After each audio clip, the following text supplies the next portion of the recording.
আজকেও বাংলাদেশে ইসলামী আন্দোলনের কথা যখন বলা হয়, ইসলামকে যখন কায়েমের কথা বলা হয়, একদল পীর নামক ভণ্ড, একদল মাজার পূজারী, ওরাও মনে করে যদি এক আল্লাহর দিন কায়েম হয়ে যায়, পূজা থাকবে না, পীরের দরবারে হাদিয়া তোহফা থাকবে না, অগিন্নি বেটার টেহা খাওয়া বন্ধ হয়ে যাবে, তখন তারা ইসলামের বিরোধিতা করে। ঠিক কিনা বলো? সুদখোর, ঘুষখোর, যারা প্রকাশ্যে দিবালুকেও সুদ খায়, যারা জানা মতো ঘুষ খায়, এইসব লোককে বাংলাদেশের মসজিদ কমিটিতে জায়গা দেওয়া হবে না। তাদেরকে ঝেঁটিয়ে পিটিয়ে বিদায় করতে হবে। তাদের সাথে আত্মীয়তা করবেন না।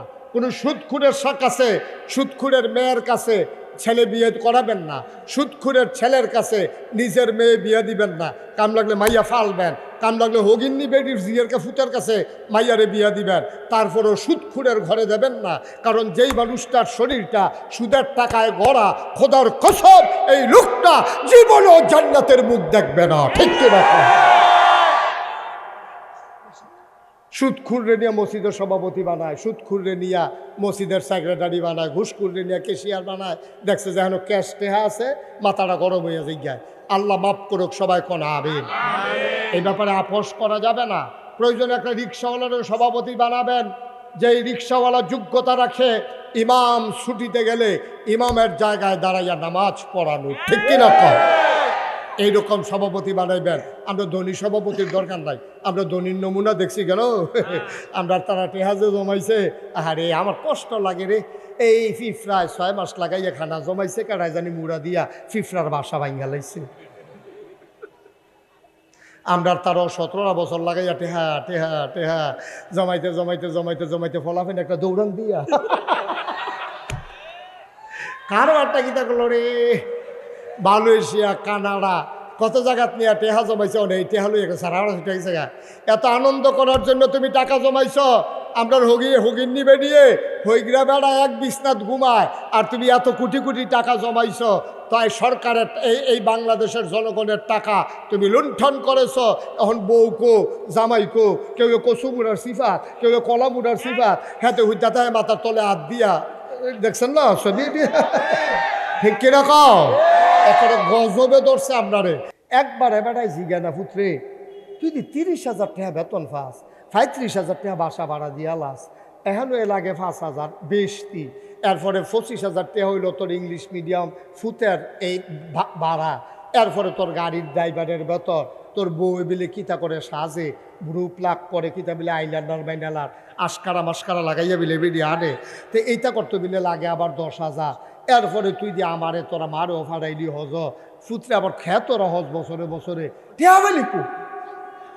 এই কথাটা কোনো বাফে জিগায় না, বাফের আরও ইচ্ছা লাগে। ঠিক কিনা কম? তুমি মসজিদ কমিটির সভাপতি, তোমার লজ্জা নাই? তোমার শরম নাই? তুমি না গেলে তোমার মানুষে কত ইজ্জত দিছে, তুমি কি ইজ্জতের জায়গাত রইছ? আমার দেশ মসজিদও কয়টা বেশি টিহা দিতে পারলে, কয়টাতে 1 লাখ টাকা এক মুঠে মসজিদও দেওয়া লাগছে, সকলে কয় এবার মসজিদ কমিটির সভাপতি বানাই দে। এই টিহা কি সুদের না ঘুষের না তে কি কারবার করে আনছে? এই টিহা একবারও কেউ খবর নিতে চায় না। ঠিক কিনা কয়? আমার আল্লাহ রাব্বুল আলামিন কোরআনুল কারীমের কত সুন্দর করে ওয়াজ করে দিলেন।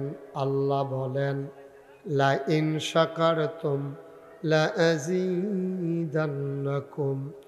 ও দুনিয়ার মানুষ, নামত পেয়ে যদি শুকরিয়া আদায় করবে, যেই নামত পেয়ে শুকরিয়া আদায় করবে, শুকরিয়া আদায়ের কারণে ওই নামত আমার আল্লাহ আরো বহুত গুণে বাড়িয়ে দেবেন।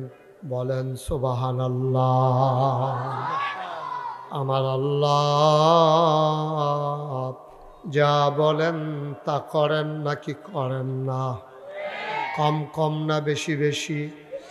প্রমাণ আছে নাকি নাই? কোরআনুল কারীমে 30 পারায় সূরা বুরুজের শেষ অংশে আল্লাহ কত সুন্দর করে ওয়াজ করে দিলেন। আল্লাহ বলেন, ফাআলুল লিমা ইউরিদ।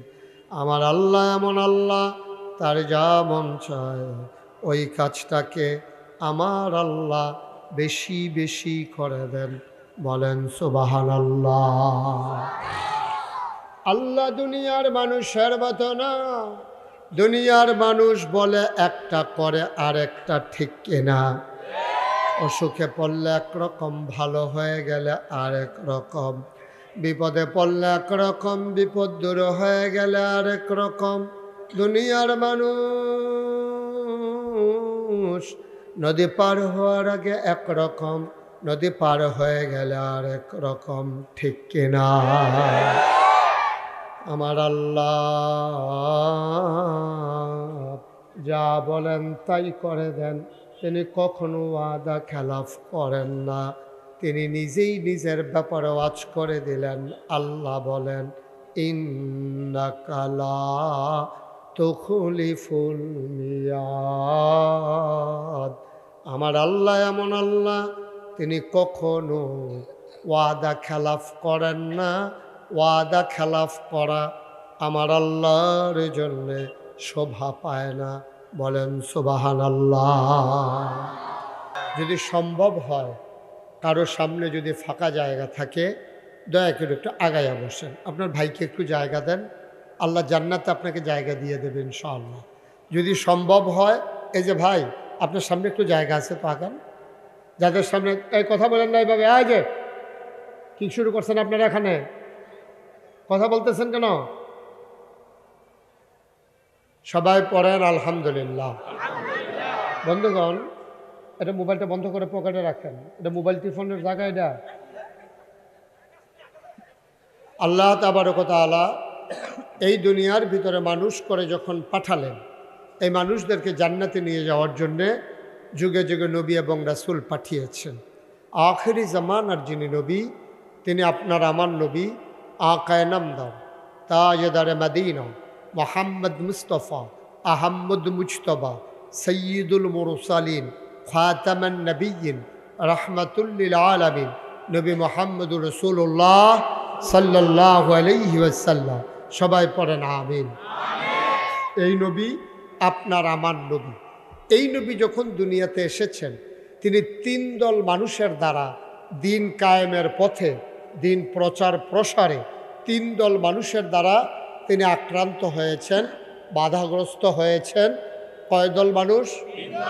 সবাই একটু কথা বলেন। মঞ্চে যারা আছেন আপনারা একটু কথা বলেন। হ্যাঁ, আমি কিন্তু অনেক মাহফিল কথা কয় না, কি রে মঞ্চ বদলাইয়া নিচের তো উফরে না বয়সে, উফরের তারাটা নিচে নিয়ে বয়স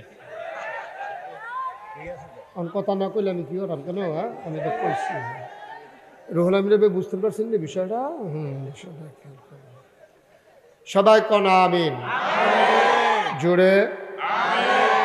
মঞ্চের তারা কইয়েন, কথা বলতে বুঝছেন না, নামাইয়া হ্যাঁ তে কইন্য তুলাম, এটা কইসলাম আর কি। হ্যাঁ, সবাই কোন মারহাবা। আবার কইছে ডরে, অক্ষরে নামাইলে ইজ্জত গেছে।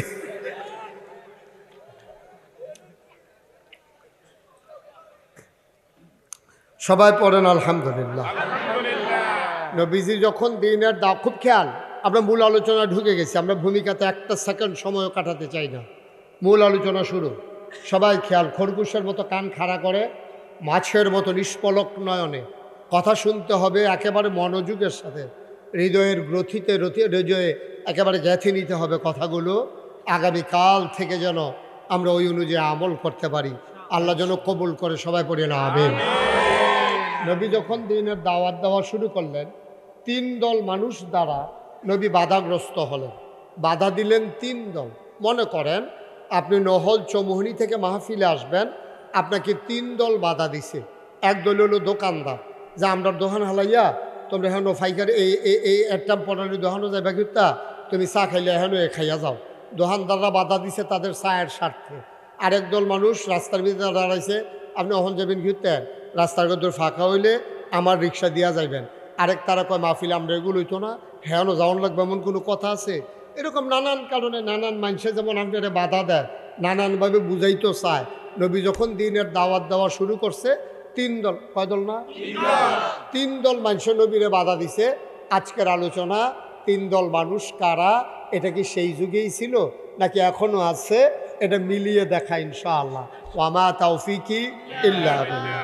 শুরুতে আল্লাহর কাছে দয়া চাই, আপনাদের কাছে দোয়া চাই, আল্লাহ যেন আমার মুখ দিয়ে সেই কথাগুলো বের করে দেন যেগুলো আমার জন্য দরকার এবং আপনাদের জন্য দরকার। সবাই পড়েন আমিন। পর্দায় সামনে যে ম্যাম বোনেরা আছেন, আপনার দয়া করে ওই প্যান্ডেলের ভিতরেই থাকবেন, প্রজেক্টরের সামনেই থাকবেন। দয়া করে আপনারা রাস্তায় আসবেন না, দোকানপাটে যাবেন না। আপনার মাহফিল শোনা আপনার জন্য যত জরুরি, তার চাইতে কয়েক কোটি গুণ বেশি জরুরি আপনার পর্দা করা। সুতরাং দয়া করে আপনারা মাহফিলের উসিলা দিয়া উঠতি বয়সের মাইয়াফান, এরপরে বেরিয়ে জামাই বিদেশ থাকে, আপনারা মনে করছেন এই মাহফিলের নাম দিয়ে কতক্ষণ বাজারে একটা আড়া দিয়া হইলাম, এই কামটা আল্লাহর হস্তে কইরেন নাম্মা। আপনি সওয়াবের চাইতে আপনার গোনা হবে বেশি। তাইলে সামনের বছর আমরা কিন্তু মহিলাদের জন্য প্রজেক্টরের ব্যবস্থা করতে পারবো না। আপনারা যদি রাস্তায় রাস্তায় ঘুরেন, এই গোনার জিম্মাদারি কেউ নেবে না, ঠিক কিনা? সুতরাং মায়েরা বোনেরা কেউ যেন রাস্তাঘাটে দেখা না যায়। 1 নম্বর ওয়াজ শেষ। আল্লাহ যেন কবুল করে, সবাই কোনা আমিন। কয় দল না? কয় দল? নদীরে বাধা দিছে কয় দল? 1 নম্বরে ওই জমানায় যারা ধর্মীয় নেতা ছিল, ওই জমানায় একটা ধর্ম ছিল, ধর্মটার নাম ছিল পৌত্তলিকদের ধর্ম। এটা মুশরিক, তারা এক আল্লাহ মানত। তারা যে আল্লাহ মানত না তা না, কিন্তু তারা আল্লাহও মানত।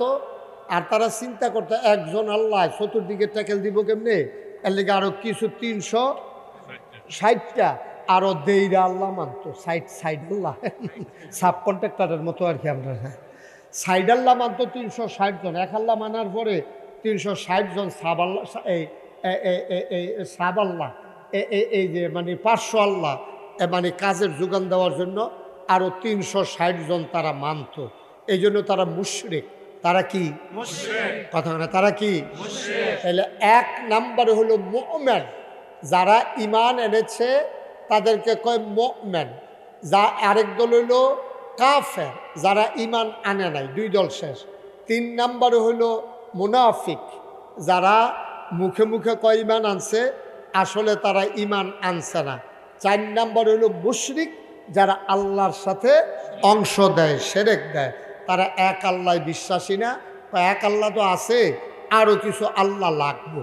এখন এই 360 দেবদেবীর সামনে নিয়ে তারা পূজা দিত। পূজা দিত কারা? ব্রাহ্মণ, পুরোহিত, ওই ধর্মীয় গুরু যারা, নেতা যারা।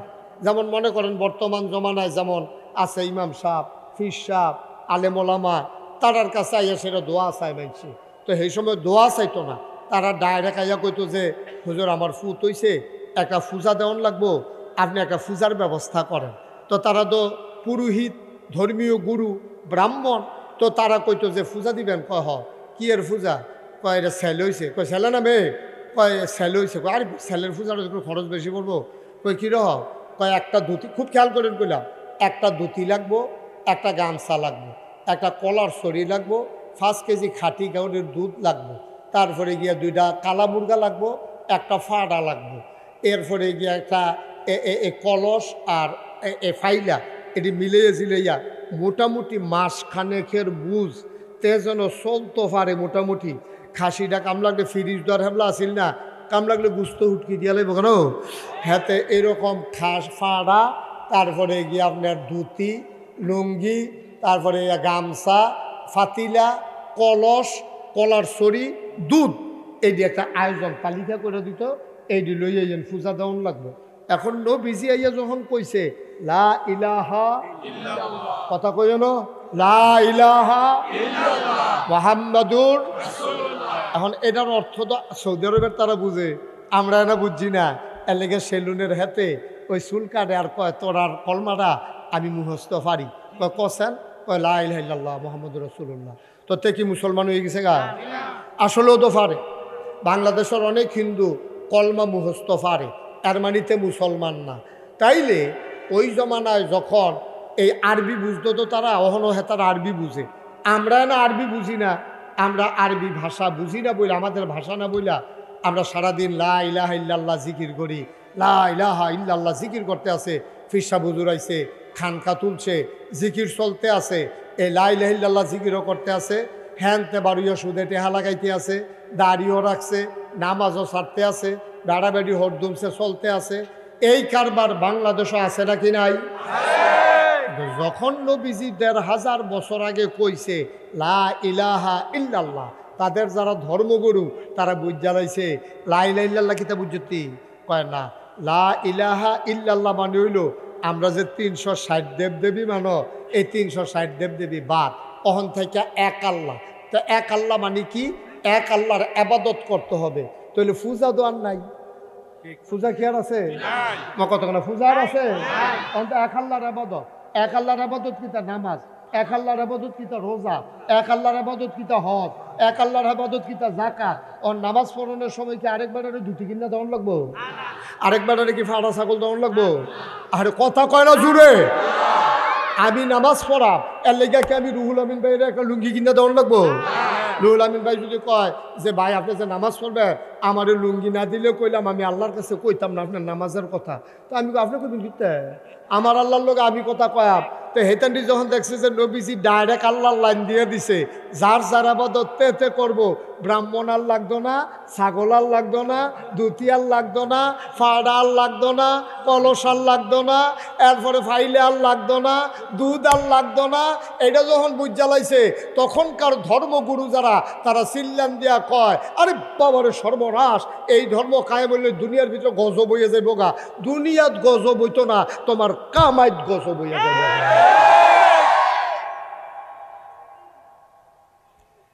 তৎকালীন জমানায় এক নাম্বারে বিরোধিতা করেছে ওরা।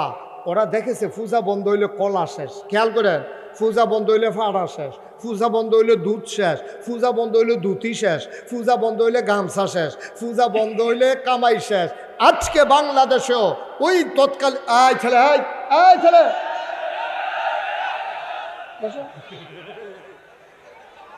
বসো না, তাড়াতাড়ি বইবে নাতে।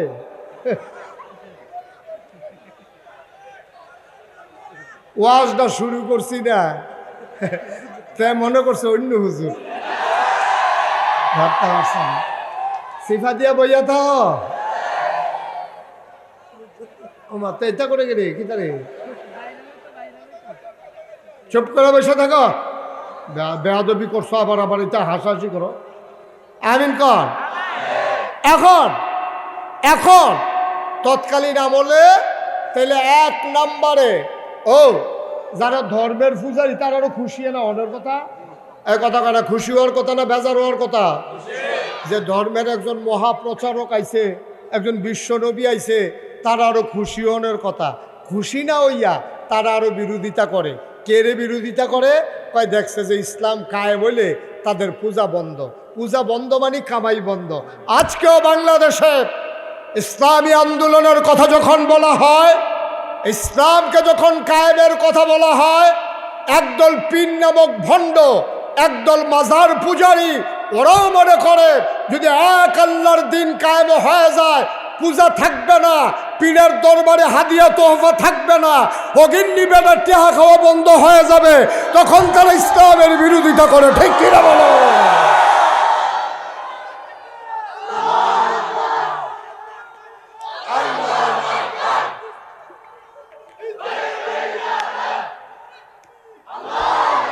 সবাই পড়ে না আবেন। তাহলে ওই জমানায়ও ইসলামের বিরুদ্ধে লোক ছিল, ধর্ম প্রচারক। এই জমানায়ও এই ইসলামের বিরুদ্ধে একদল ধর্ম ব্যবসায়ী নামদারি, যারা সময়ে সময়ে ধর্মের ব্যবহার করে, ধর্মের নাম দিয়া তারা গানের আসর করে, ধর্মের নাম দিয়া তারা পূজার আসর করে, পীরের পায়ে সেজদা দেয়, পীরে মাজারে গিয়া সেজদা দেয়, আমার ধর্মকে কলুষিত করে, ধর্মকে ব্যবহার করে। যারা কামাই রোজগারের বন্দোবস্ত করে, তারা প্রকৃত দিন প্রচার প্রসারে তারা বাধা হয়ে দাঁড়ায়। ঠিক কিনা বলো? তাহলে ওই জমানায়ও ছিল, এই জমানায়ও কথা কানে আছে নাকি নাই? বাচ্চাগুলোকে থামান, আপনি কথা বলতে বলছেন, বিরক্ত করবে না, সবাই মন দিয়ে শোনো। এরকম করতেছো কেন তোমরা? কয় দল লোক কথা করা বিরোধিতা করছে? কয় দল? তাহলে এক দল গেল ধর্মের নামে যারা পূজারী মুশরিক, যারা শিরিক করেছে। দেখেন এই ব্যাপারে কোরআন শরীফে কত সুন্দর মজার কথা। একজন লোক ছিল, তার নাম লোকমান। মানুষ জমহুর ওলামায়ে কেরামের মতে তিনি নবী ছিলেন না, তিনি আল্লাহর ওলি ছিলেন। ওনার কথাগুলো এত পছন্দ হয়েছে আল্লাহর, এই কথাগুলোকে আল্লাহ তাবারক ওয়া তাআলা কোরআনুল কারীমে কোট করে একটা সূরার শিরোনাম দিয়েছেন সূরা লোকমান। এই সূরার ভিতরে আল্লাহ তাবারক ওয়া তাআলা তার মনের কথাগুলো এখানে তুলে ধরেছেন। উনি একদিন ওনার সন্তানকে ডেকে বলতেছেন, ইয়া বুনাইয়া লা তুশরিক বিল্লাহ ইন্নাশ শিরকা লাযুলমুন আযীম। হে আদরের সন্তান, ইয়া বুনাইয়া, হে আমার আদরের সন্তান, লা তুশরিক বিল্লাহ, আল্লাহর সাথে কাউকে শরীক করবি না।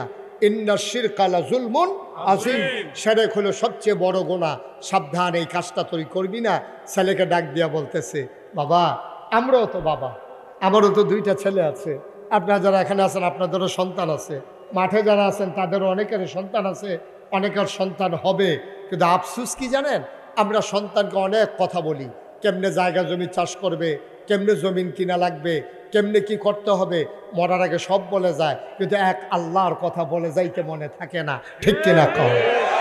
আপনি তো বলেন না, আপনি মসজিদের কমিটির সভাপতি, আপনার ছেলেকে তো আপনি হাতে ধরে বলেন নাই, ও সন্তান আমার, শুনলাম তোমার সরকারি চাকরি হয়েছে, বাবা আমারে মসজিদের সভাপতি বানাইছে, মানুষ বড় ইজ্জত করে, মানুষ আমাকে বড় সম্মান দেয়।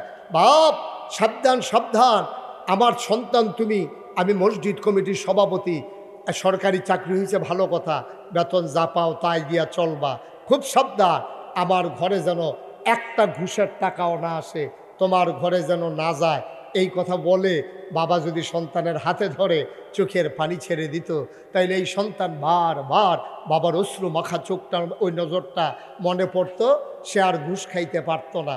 অথচ আমাদের লোকজন, ছেলে বেতন পায় 30,000, বাসা ভাড়া 35,000, বাচ্চা পড়া ইংলিশ মিডিয়ামে 25,000 টাকা মাসিক বেতন, বউয়ের পার্লার বিল হচ্ছে 10,000, তারপরে আবার বছরে বছরে জমিন, এলাকায় জমিনও কিনে, আবার গত বছর মা বাপরে হজ ভাড়াইছে।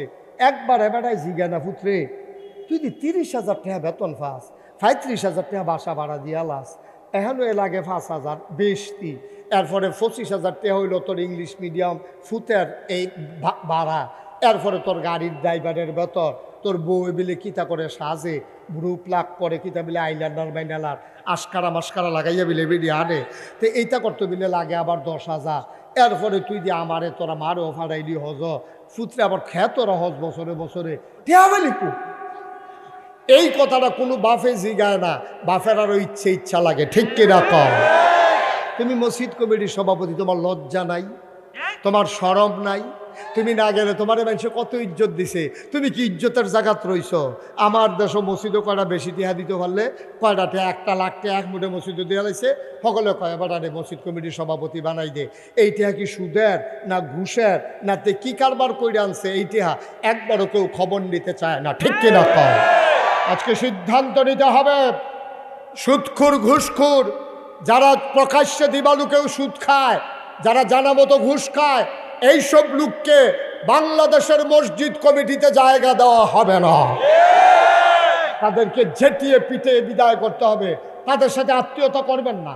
কোনো সুদখুরের কাছে, সুদখুরের মেয়ের কাছে ছেলে বিয়ে করাবেন না, সুদখুরের ছেলের কাছে নিজের মেয়ে বিয়ে দিবেন না। কাম লাগলে মাইয়া ফালবেন, কাম লাগলে হগিন্নি বেডির জিয়েরকে ফুতের কাছে মাইয়ারে বিয়ে দিবেন, তারপরেও সুদখুরের ঘরে দেবেন না।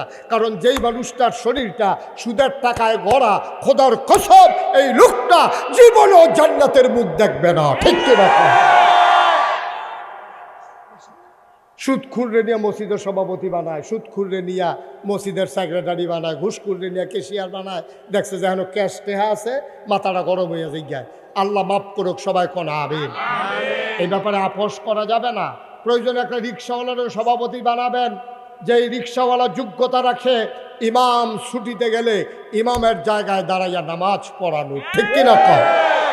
এইরকম সভাপতি বানাইবেন। আমরা ধনী সভাপতির দরকার নাই, আমরা ধনীর নমুনা দেখছি গেল। আমরা তারা টেহাজে জমাইছে, আরে আমার কষ্ট লাগে রে, এই ফিফরায় 6 মাস লাগাইয়া খানা জমাইছে, কারাই জানি মুড়া দিয়া ফিফরার বাসা ভাঙ্গা লাইছে। আমরা তারও 17 বছর লাগাইয়া টেহা টেহা টেহা জমাইতে জমাইতে জমাইতে জমাইতে ফলাফেন একটা দৌড়ান দিয়া কারো একটা গীতা করলো রে, মালয়েশিয়া, কানাডা, কত জায়গাত নিয়ে টেহা জমাইছ এই টেহা লই সারা গেছে গা। এত আনন্দ করার জন্য তুমি টাকা জমাইছ, আমরা হগির নিবে নিয়ে হইগরা বেড়া এক বিছনাত ঘুমায়, আর তুমি এত কোটি কোটি টাকা জমাইছ। তাই সরকারের এই বাংলাদেশের জনগণের টাকা তুমি লুণ্ঠন করেছ।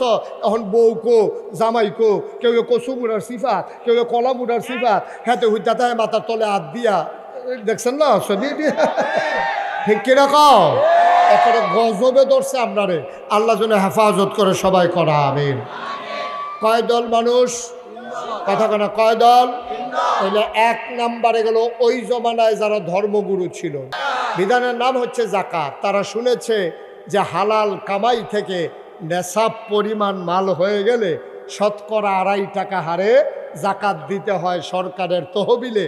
ওখান থেকে সরকারের তহবিল ধাতব্য প্রতিষ্ঠানে ওই টাকাগুলো বন্টন করে দেবে।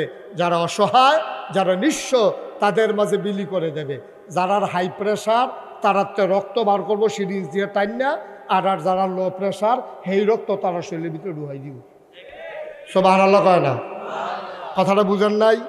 হাই প্রেশার কারক আপনারা কি জানেন? মানে উচ্চ রক্তচাপ, মানে তার শৈল রক্ত বেশি।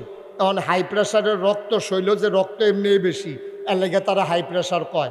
ওখানে এটার ভিতরে কি আরও রক্ত দেও না খুলর? এই পুঁজিপতি সমাজ হইল যার টেহা আছে তারা আরও টেহা দাও, যার মাথার তেল আছে তারা আরও তেল দাও। তো এমনি এই রক্তের সাফে যে কোনো সময় স্ট্রোক করতে পারে, তারে দিছে আরও রক্ত।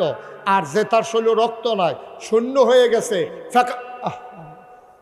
ফ্যাকাশে হয়ে গেছে চেহারা, চোখ বেড়াইয়া গোলো হয়ে গেছে, হাত ফাও লাড়তে পারে না, হ্যাঁ তার শরীরে এক ফোঁটা রক্ত নাই, তারে সিরিঞ্জ দিয়ে টাইম না আরও তার রক্ত বার করে লাইতে আছে।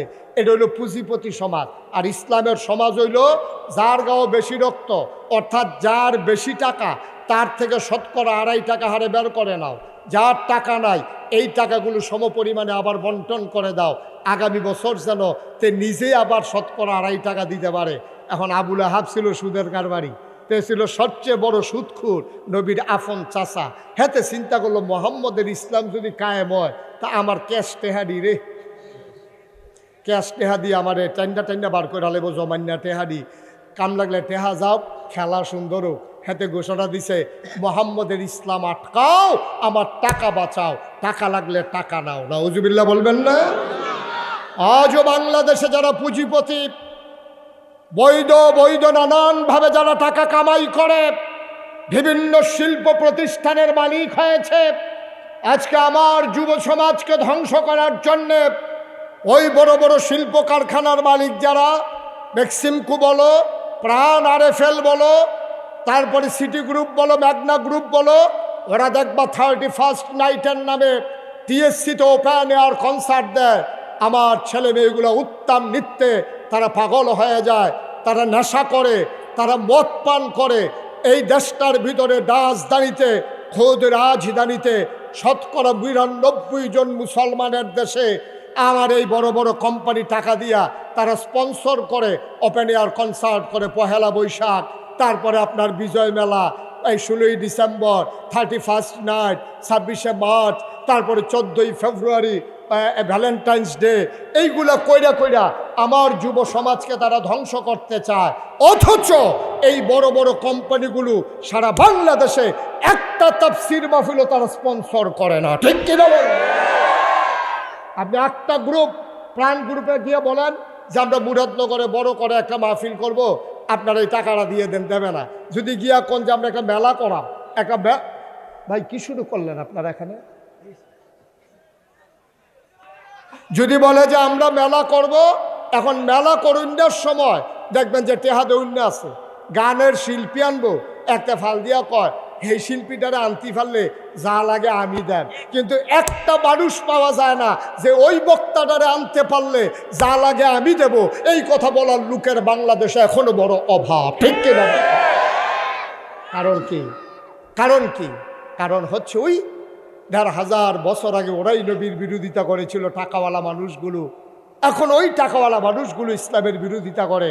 তারা মনে করে যে বৈধ পথে কামাই, ইসলাম আসলে আবার আমার কামাই চলে যায় কিনা।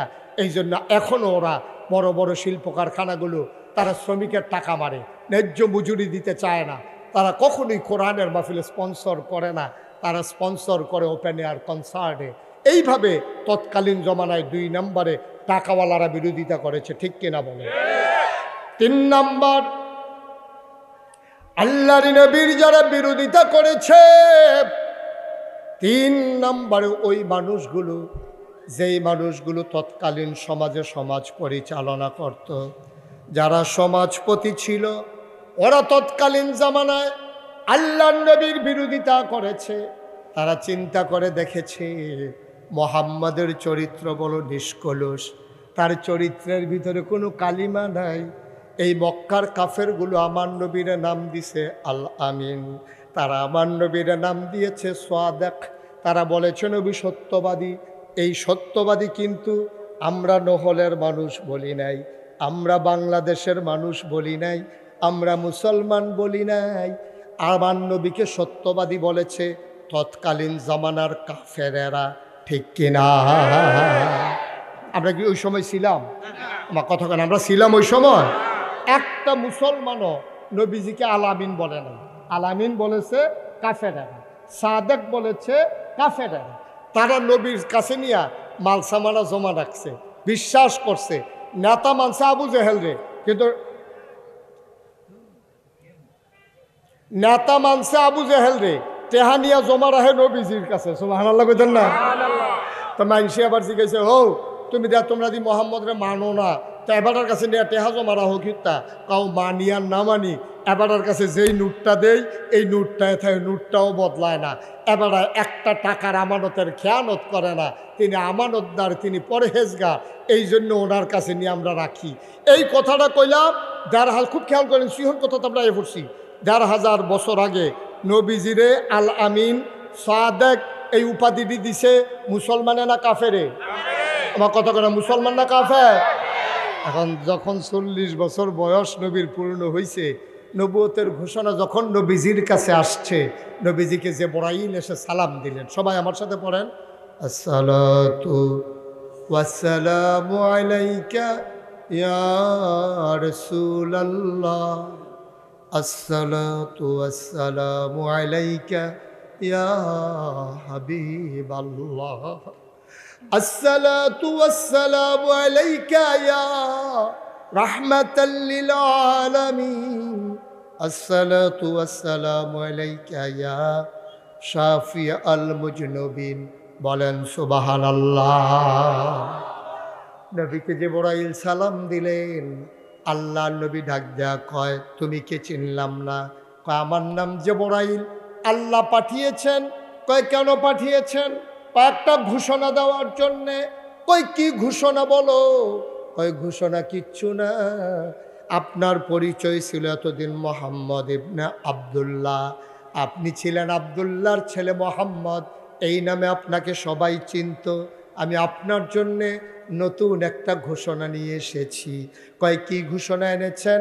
আজকে থেকে আপনার ঘোষণা হয়ে গেল, আপনার পরিচয় মোহাম্মদ ইবনে আব্দুল্লাহ না, আজকে থেকে আপনার পরিচয় মুহাম্মাদুর রাসূলুল্লাহ। জুড়ে পড়তে হবে সাল্লাল্লাহু। নবীর নাম শুনলে কি পড়তে হয়? 2-1 বার না বারবার? 2-1 দিন না প্রতিদিন? 2-1 সপ্তাহ না প্রতি সপ্তাহ? 2-1 মাস না 12 মাস? 2-1 বছর না সারা জীবন? আমরা পড়ব সাল্লাল্লাহু আলাইহি ওয়াসাল্লাম। সুবহানাল্লাহ বলবেন না? জিবরাইল এসে বললেন, ও মুহাম্মদ, ও মুহাম্মদ, আজকে থেকে আপনি মুহাম্মদ ইবনে আব্দুল্লাহ না, আজকে থেকে আপনার পরিচয় মুহাম্মাদুর সাল্লাল্লাহু আলাইহি ওয়াসাল্লাম। নবী দৌড়ে দৌড়ে আম্মাজান খাদিজার ঘরে গেলেন। নবীজি ডাক দেয়া কয়, খাদিজা, ও খাদিজা, শুনছো নাকি খবর?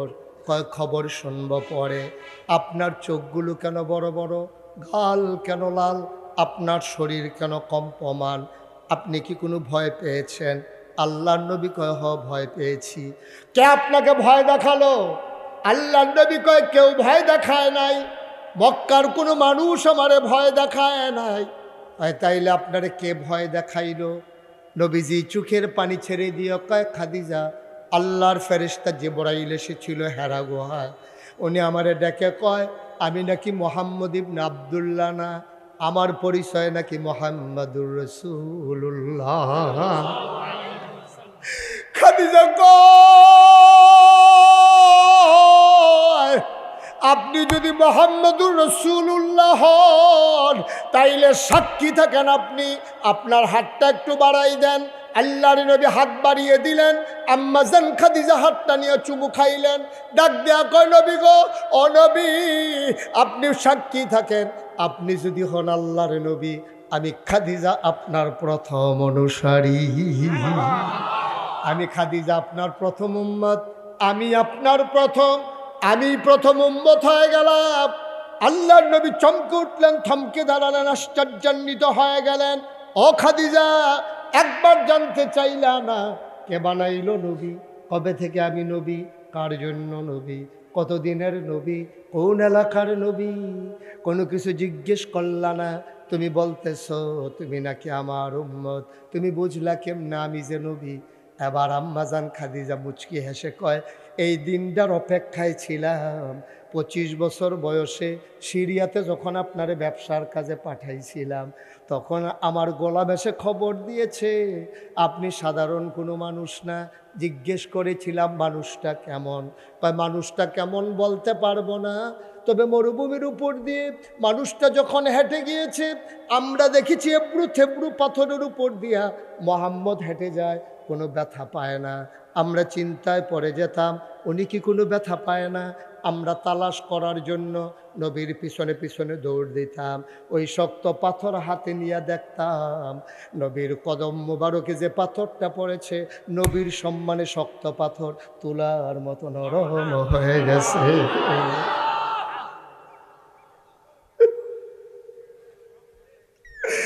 অস্বামী আমার, আমি আমার গোলামকে জিজ্ঞেস করেছিলাম এই মানুষটা কেমন মানুষ। গোলাম আমাকে বলেছে প্রচণ্ড রোদের ভিতর দিয়া যখন মানুষের মাথা ফেটে যাওয়ার মতো অবস্থা, রোদের ভিতরে কেউ বের হয়ে যায় না, আপনি নাকি ওই রাস্তা দিয়ে হেঁটে গেছেন। আমি বললাম কেমন করে হেঁটে গেল, সাথী পাইল কই? কয় ওনার সাথী লাগে নাই, মাওলা তার সাথীর ব্যবস্থা করেছে। আকাশের একটা মেঘের টুকরা, উনি যেদিকে যায় মেঘের টুকরাও সেদিকে যায়।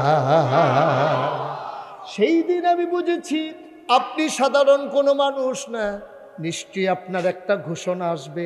শুধু ঘোষণাটা আর বাকি, আপনাকে আমার বিয়ে করার কোনো দরকার ছিল না। এর আগে আমি 2 স্বামীর সংসার করেছি, সংসার কারে কয় আমি বুঝি, তারপরেও কেন আমি বিয়ে করলাম? আমি চিন্তা করলাম আপনি নিশ্চয়ই বড় কিছু একটা হবেন, আরেকজন মহিলাকে যদি বিয়ে করেন তাহলে তো আপনি থাকবেন তার ঘরে, ঘোষণাটা তো আমি এর আগে পাবো না, এই জন্য বিয়ে করে ঘরে নিয়ে এসেছি, সবার আগে যেন জানতে পারি। সুবহানাল্লাহ। আমার বিয়ে করার দরকার ছিল না গো নবী, শুধু কাছে থাকার জন্য, আপনারা যেন 24 ঘন্টা কাছে পাই, সবার আগে যেন খবরটা পাই, এই জন্য আপনাকে আমি বিয়ে করেছিলাম। আর আমার স্বপ্ন পূরণ হয়েছে, ঘোষণা চলে আসছে আপনি নবী, তাইলে আমার স্বীকৃতি নিয়ে যান, আমি আপনার প্রথম উম্মত। বলেন সুবহানাল্লাহ। আমাদেরও তো স্ত্রী আছে, আমরাও তো বিয়ে করছি। আজকে মাহফিলের পরে যারা এখানে আছেন সবাই স্ত্রীকে গিয়া বলবেন নাগেশ্বর হুজুরে কইছে অলি অলি অলি। আপনার বউয়েরে গিয়ে আপনি কইবেন যে নাগেশ্বর হুজুরে কইছে আমি বিলে অলি। দেখবেন এবিডি কী কারবারটা করে, এবিডি এমন আছে স্যাবরা খাইয়া মারাও যায় টোফানের বিটি। অলি বিড়ির গন্ধ লগে দিয়ে আড়ন যায় না, অলি বিড়ির গন্ধে লগে দিয়ে আটতাম পারি না, তাই নিয়ে অলি। আমি আরেক ফেল হিটতে হুতন লাগে, ঘুমান লাগে, জীবনে এক ফেল ফিরা ঘুমাই গেলাম না, তাই নিয়ে অলি অলি অলি বাতে বালিশ লুয়ে বারান্দার চান অলি। আপনার ওয়াইফ আপনার অলি মানে না, ঠিক কিনা কও? আর আল্লাহর নবী 25-15টা বছর সংসার করার পরে নবীর ইনস্যান্ড আউট, ভিতরে এবং বাহির, প্রকাশ্য গোপন, কোনো কিছু নবীর কাছে গোপন নাই। এরপরেও খাদিজার কাছেও গোপন নাই। সব যাই না শুই না দেইখা বুইজা চইলা ফিরা, এক লগে থাইকা এক লগে খাইয়া, লগে লগে স্বীকৃতি দিছে আপনার নবী। 50 বছর সংসার করলেন, আপনার বউ আপনার অলি মানে না। আপনি যত এখন অলি এবিডিয়ে কখন হেগুল যেন হন, অহন করলাম মন মেজাজ খারাপ আছে হন, হেবিডি আপনি অলি বিল্লা ফাত্তাই দিত চায় না।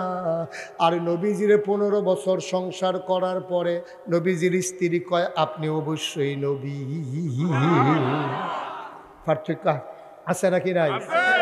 আপনারা তো মানে না, তো আপনার ওয়াইফে আপনার অলি এই দূরে তো মানে না, মানবো কেমন? খাইছ খারাপ, তো খাইছ খারাপ। এবার আইলের তো গরু লইয়ে নাম তলেছে, গরু দৌড় দিচ্ছে, তো গরুর আর দড়িয়ে ছাড়ে দিন তো সারে, এটা দৌড়ে বই রয়েছে কীর্তি। অহন তেজে গরুর দড়িত বই রয়েছে, আর গরু তো জুড়ে দৌড় দিচ্ছে, গরুর লোকে বেড়া পারে এই দড়ি দৌড়ে দিয়ে হ্যাঁসান খাইয়া পড়ে আডু মাডু এটা এসারেত করে লুঙ্গিটা নেয়। সিরা লুঙ্গিটা লইয়া সিফা সাফা দিয়া গুড়া গাইরা যখন বাইক গিয়া জিগাইছে লুঙ্গিটা কই লুঙ্গিটা কানে গেছে কেন চাইবে না লুঙ্গিটা কি কানে কি চালাইছে না গুমুর গুমুর করা। এই খচ্চতার মানুষের আল্লাহ এই বেরিয়ে তো অলি স্বীকার করবো কেমনে? কথায় কথায় গোরান দিয়ে খিচালা বুহে ফিটে ধরাইলা গুমুর করে কিন দিয়ে আসেনি রে খাচ্ছ। আমরা এগুলো বুঝাইতে নাই, ওই হুদা আসেনি কি একটা দমাদম যায় রাইতে না শোনা যায়। আহারে মুসলমান রে, আহারে মুসলমান, আহারে মুসলমান। ভাই কুদ্দুর চিন্তা করে নো, কুদ্দুর চিন্তা করে এরকম খারাপ বেড়ে আগেও আছে। এর লেগে কোনো এমনি ধরে ধরে কই নিয়েছে না। ওমরের জমানায় এক সাহাবার বউ আছিল সেতা, এবার লোকে খালি কথায় কথায় তর্ক করে। আবার তুমি যে আমার লোক এমন করো, আমি বললাম উমরের থেকে বিচার দিলাম কত ধরে রাখছে কেন? এবার বুঝেন বেডিরা কত সেতা, আপনি কি আমি ধরে রাখছি বিচার দিলে দিবে না না গিয়া। এবারে চিন্তা করলো কই আলাইছি না পারুই কেমনে। এবারে বাড়িয়া গেছে উমরের বাড়ির গাড়াত গিয়া, সেটা দেখে উমরের গড় আরো আগুন জ্বলতে আছে। এবারে কয়জন মাশাল্লাহ আমরা কি তো যদি বিচার দিতাম ইসলাম, তারা গড় দিয়ে আরো আগুন। এবার বেড়ায় ফিরা জাগিয়ে তুলেছিল নবীর সাহাবা, উমরেও ঘরের বাড়িয়া দেখে একটা লোক জাগিয়ে ডাক দিয়েছে, শুন না যায় কই ইসলাম? ইসলাম তো আপনার কাছে। কই কে রে ইসলাম? না সারব। কই কি সারবো? কেন বুঝইছো তো আমরা আপনার হাতে ভালো আছি মাশাল্লাহ। করে কি তা ইসলাম কে রে ইসলাম এটা কইতে পারো না?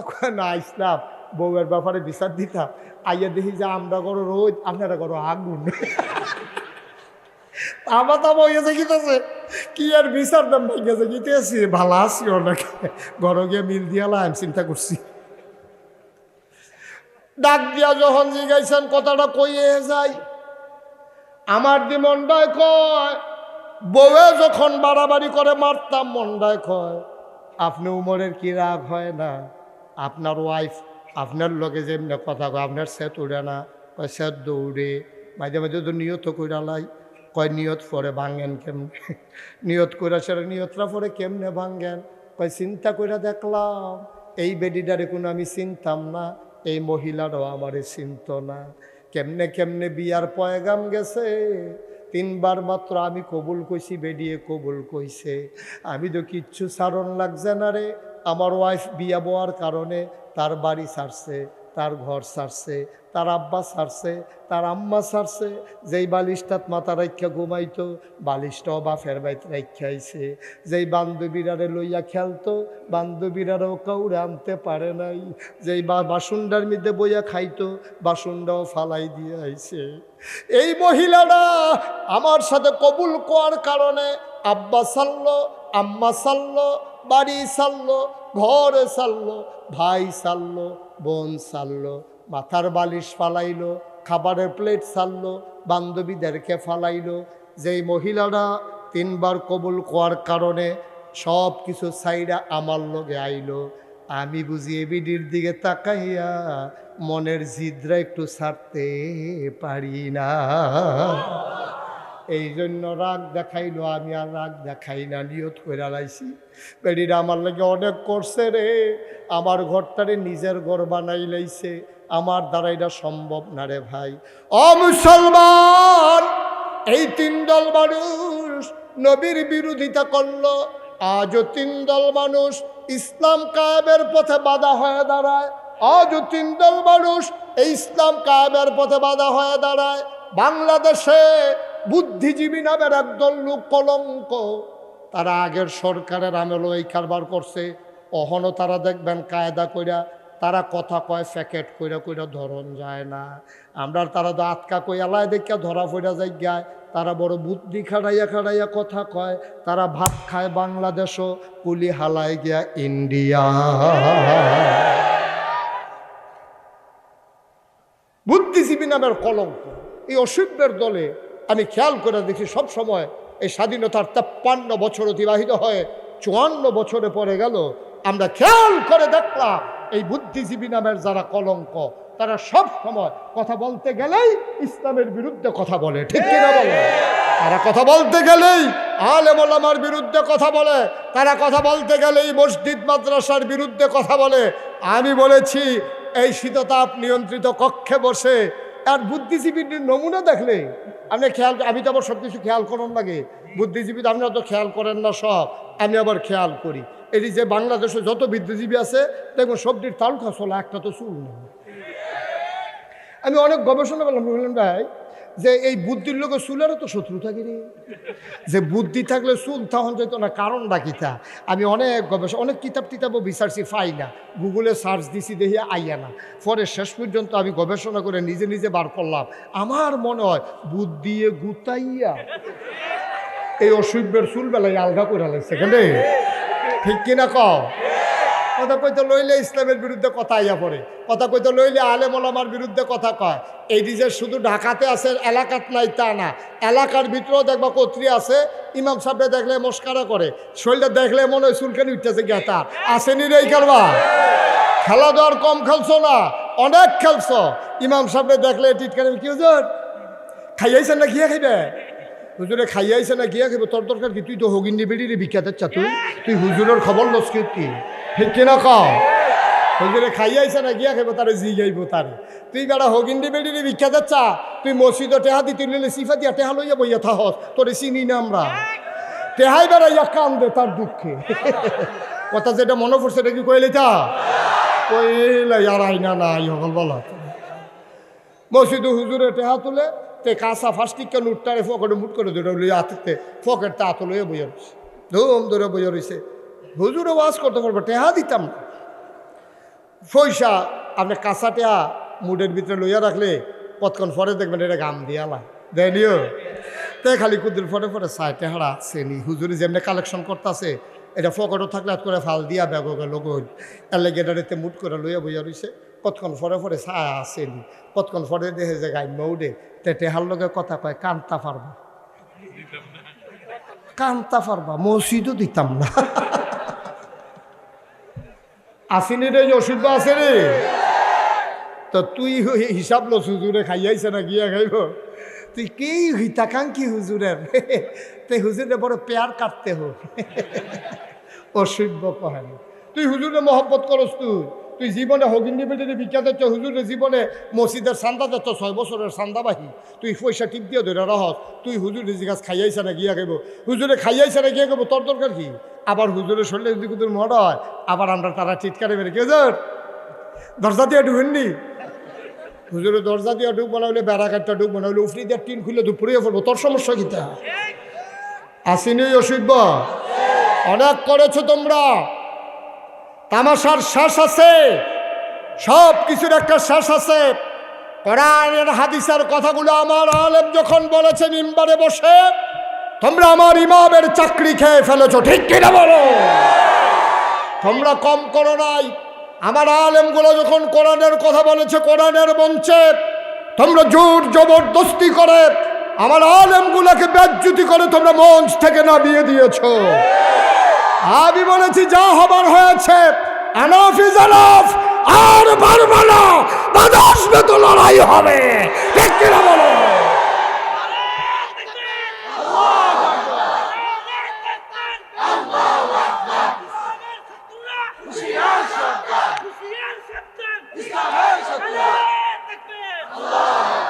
সবাই পড়ে না আমিন।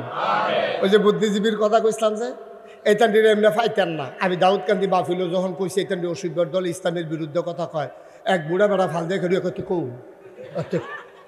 আমি তার এখন ফাইবে নহন তে কৌ এবার তার যেই নমুনা আছিল ফাইলে তারে থুতাইয়া গোসল করাইলে লইল ফানি লাগলো না।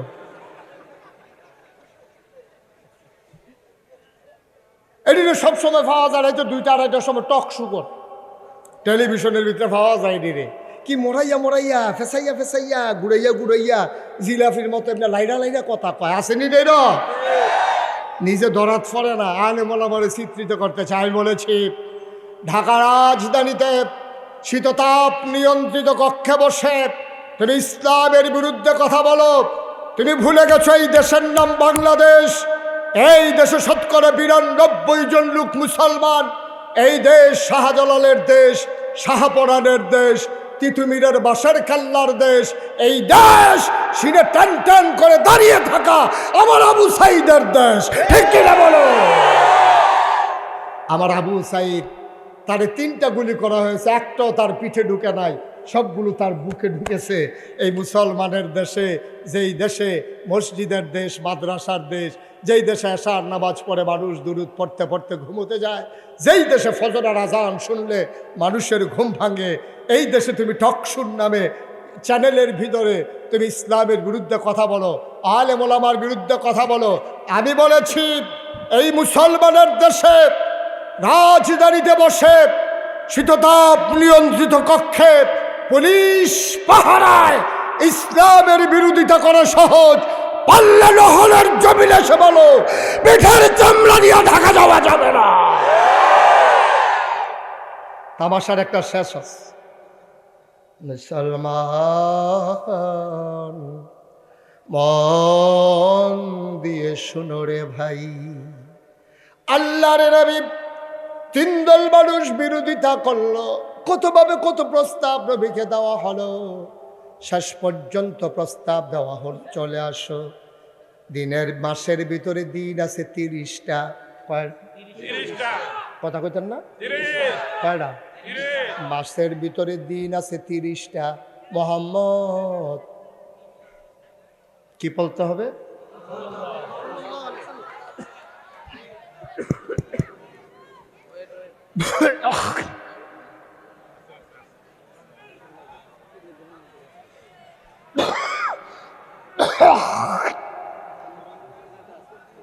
কানেকশন দাও।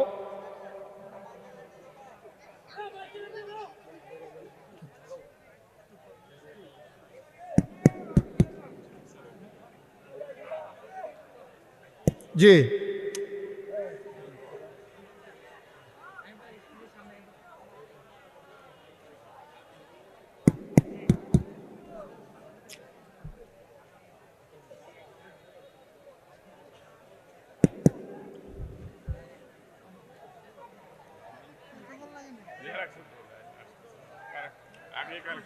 আল্লাহ আল্লাহ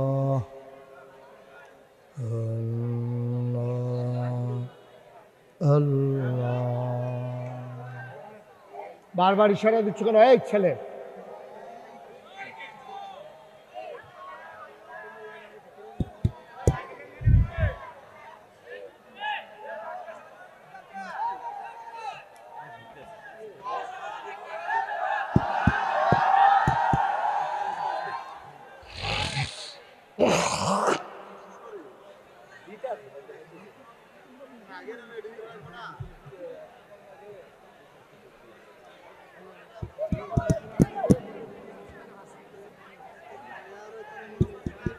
কত বড় বেয়াদব, ঠিক না করে হইছে হইছে, কয়বার কইছো তুমি হইছে?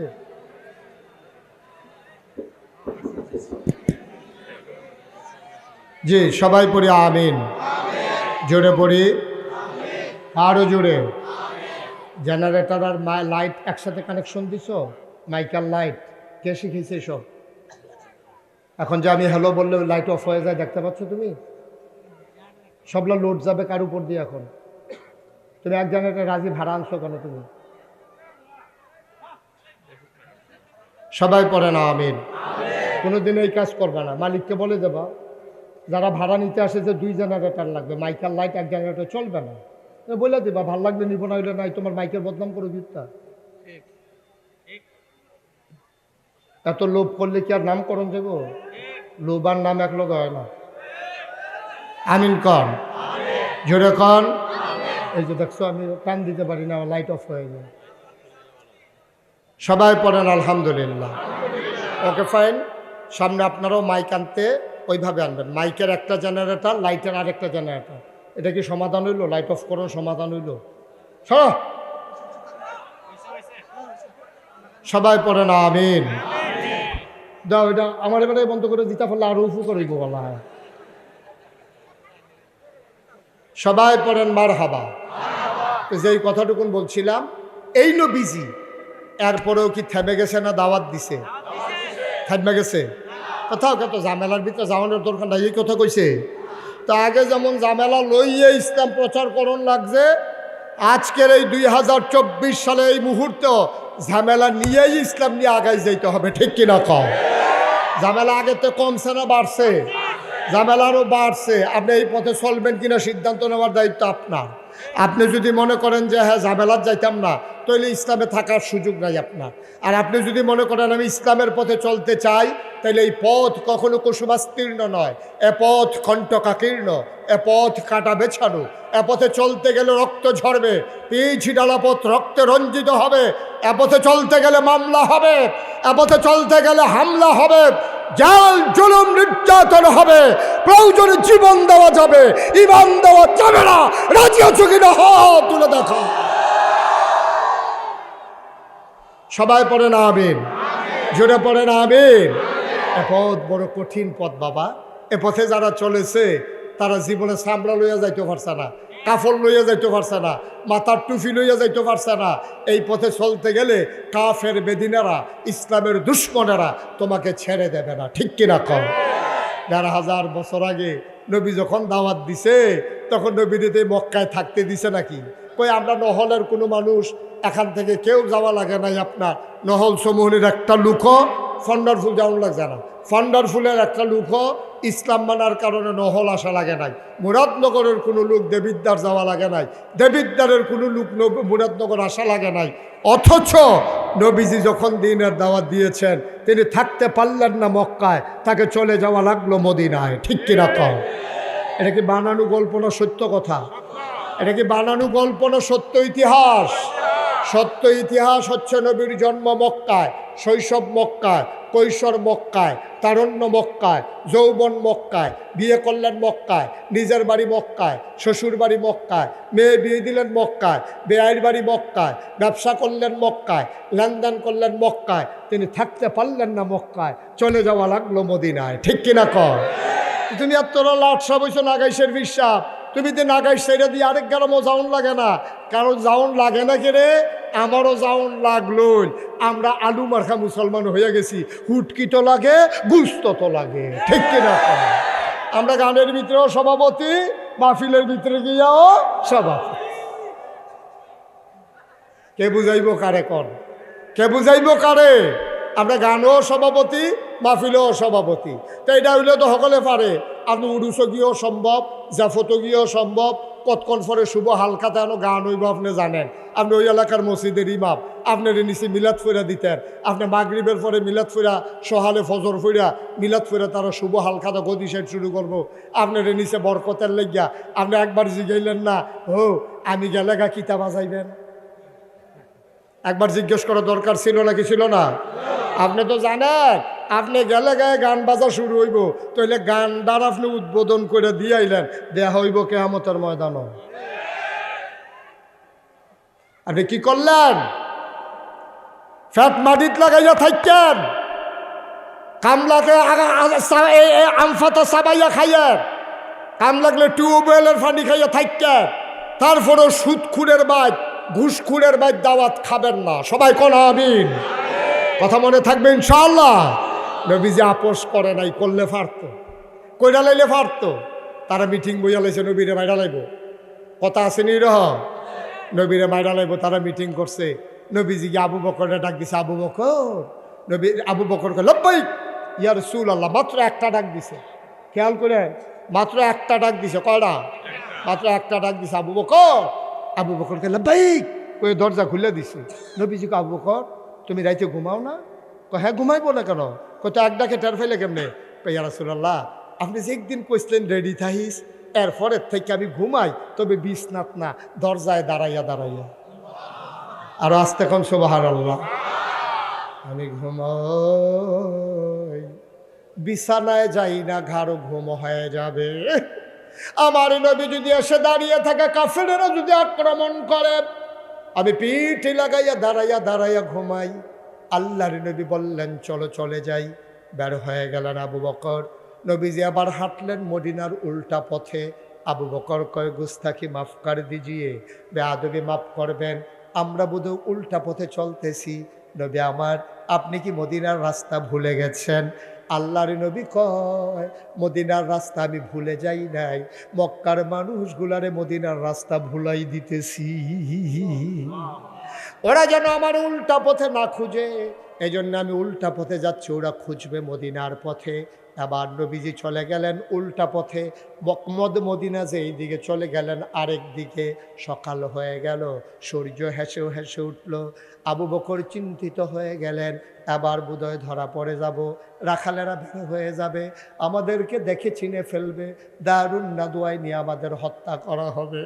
আবু বকর ডাক দেয়া কয় নবী গো, ও নবী আমরা বোধহয় ধরা পড়ে যাব। আল্লাহর নবী মুচকি হেসে কয় ওয়ালা তাহিনু ওয়ালা তাহজানু ওয়া আনতুমুল আ'লাউনা ইন কুনতুম মুমিনিন।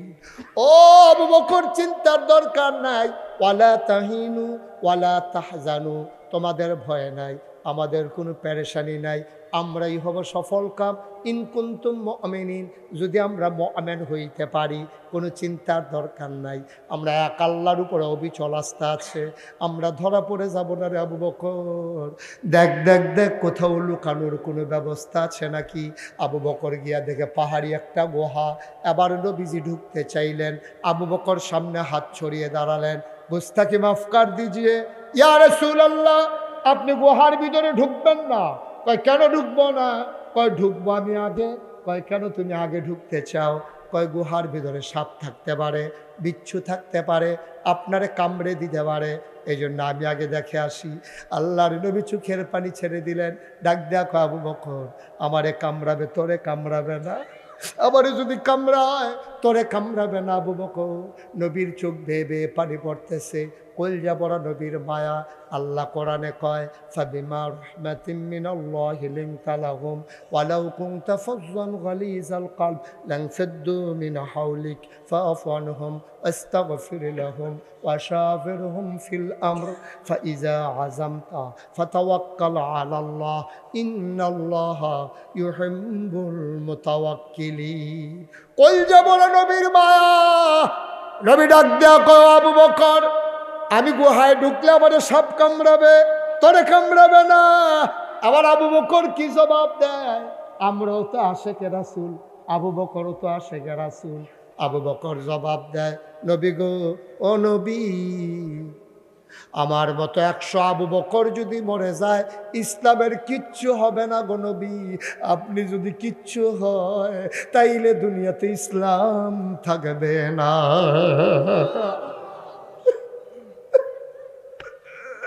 আমার মতো 100 আবু বকর যদি মরে যায় কিচ্ছু হবে না ইসলামের।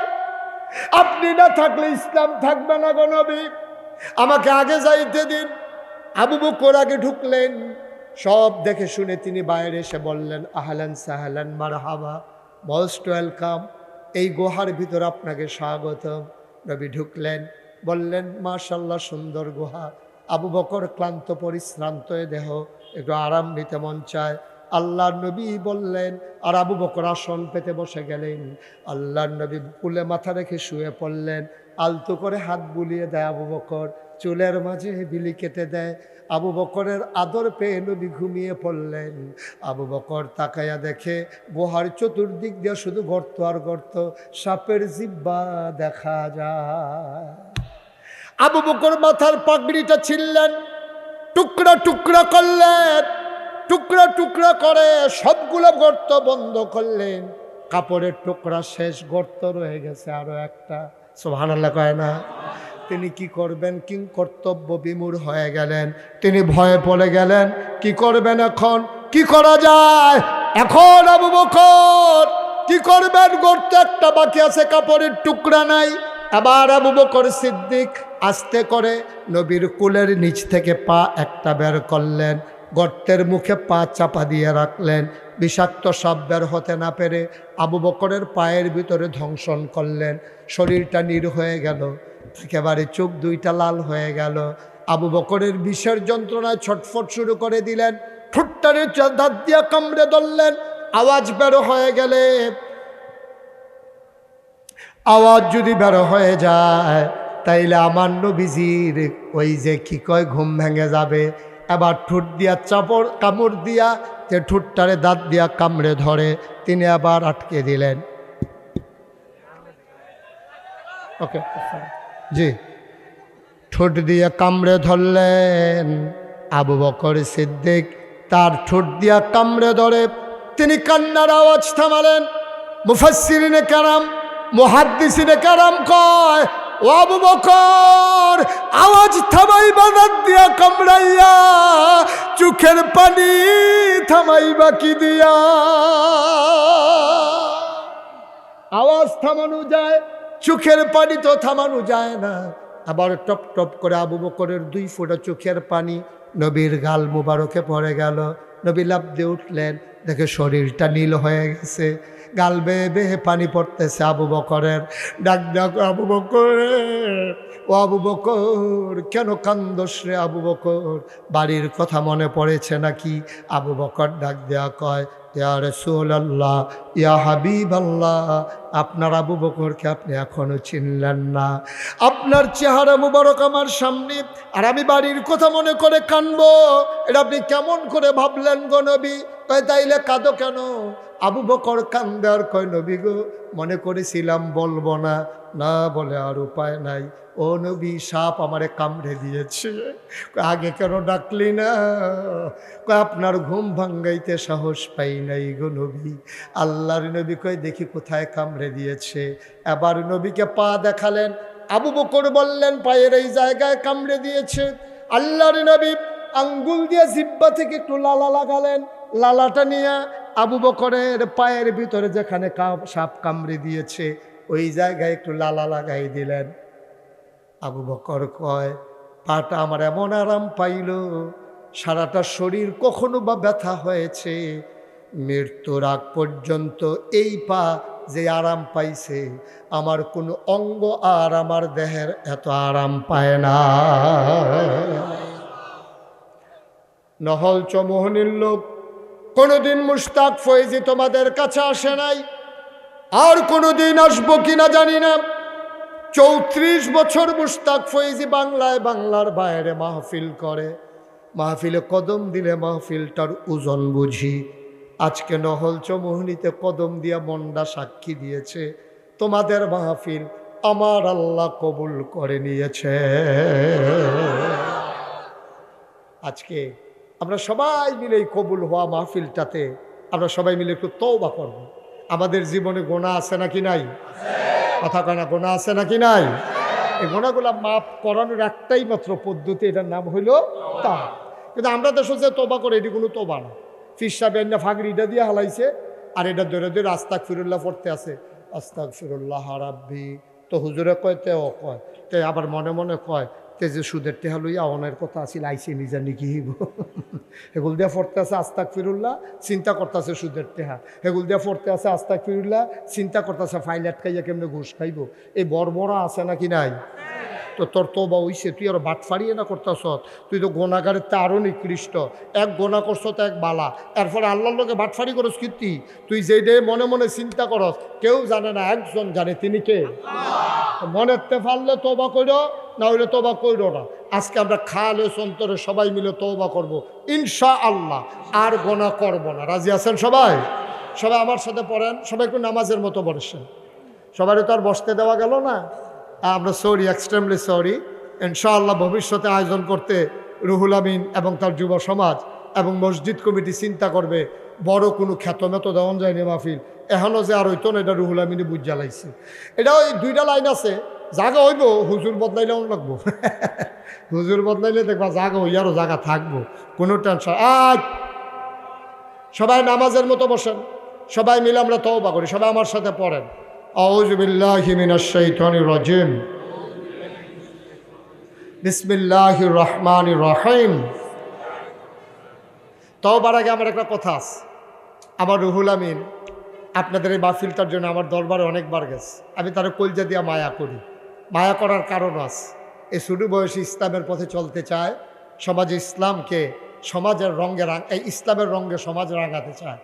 এজন্য দীপ্ত শপথ গ্রহণ করে সামনের পথ চলাকে পিচ্ছিল করে নিয়েছে, কণ্ঠকাকীর্ণ করে নিয়েছে, কুসুমাস্তীর্ণ করতে পারে নাই। এ পথে চলতে গেলে ঝামেলা হয়, এই ঝামেলা নিয়েই এই অল্প বয়সে এগিয়ে যাচ্ছে। আমরা সবাই মিলে দোয়া করি আল্লাহ যেন তারে কবুল করে। আরও যারা এই মাহফিলের সাথে জড়িত, আরও যারা দিন কায়েমের পথে জড়িত, আল্লাহ সবাইকে যেন কবুল করে। সবাই পড়ে না আমিন, জোরে পড়ে না আমিন। আপনারা জানেন, পোস্টারেও দেখেছেন, সবাই শুনেছেন, আমাকে তো সবাই চিনেন, মুশতাক ফয়েজি পীর সাহেব। আমি কিন্তু পীর সাহেব হতে চাই নাই, আল্লাহ সাক্ষী, আমি পীর সাহেব হতে চাই নাই। আমার পীর সাহেব হওয়ার কোনো শখও ছিল না, আমি এটার জন্য লালায়িত না, আমার কোনো স্বপ্নও ছিল না।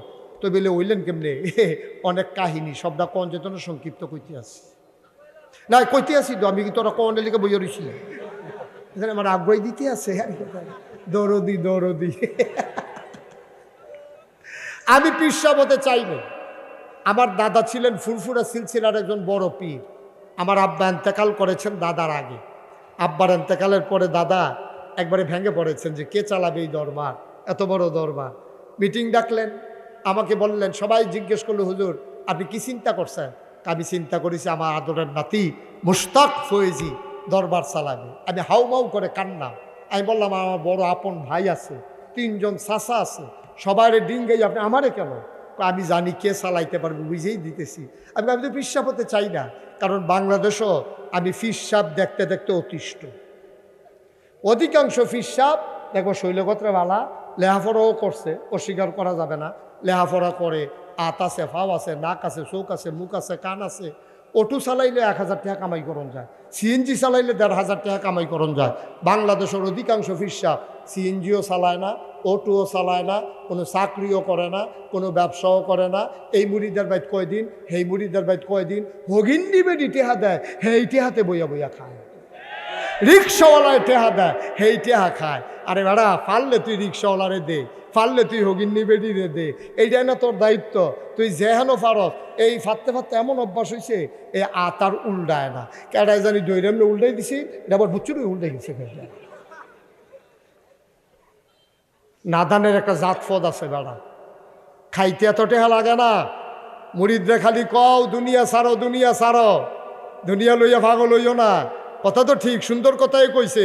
এবারে মুরিদরে দুনিয়া সারাইতেছে, আর এবারে খেত রাখতে রাখতে নিজের গ্রাম হালাইয়া আরেক গ্রামও ঢুকালাইছে। ঠিক কিনা কও? আসেনি রে কালবা? এই হলো বাংলাদেশ। আমি এটি দেখতে অতিষ্ঠ গেছি, দাদা আমার ফিরানি লাগতো না, আমি মাপ চাই, আমি ফিরসা বইতাম চাই না। দাদাই কয় না, তুমি যেই রকম চাও আমি সেই রকম ফিরে বানাইতাম চাই। সুবহানাল্লাহ বলবেন না? আমারে দাদাই মাত্র 9 শতক জমিন দিছি। কয় শতক? আমি জমিন কিনা শুরু করলাম, আমি কিনছি 1800 শতক। কয় শতক? 18 শতক। আরে 1800 কত?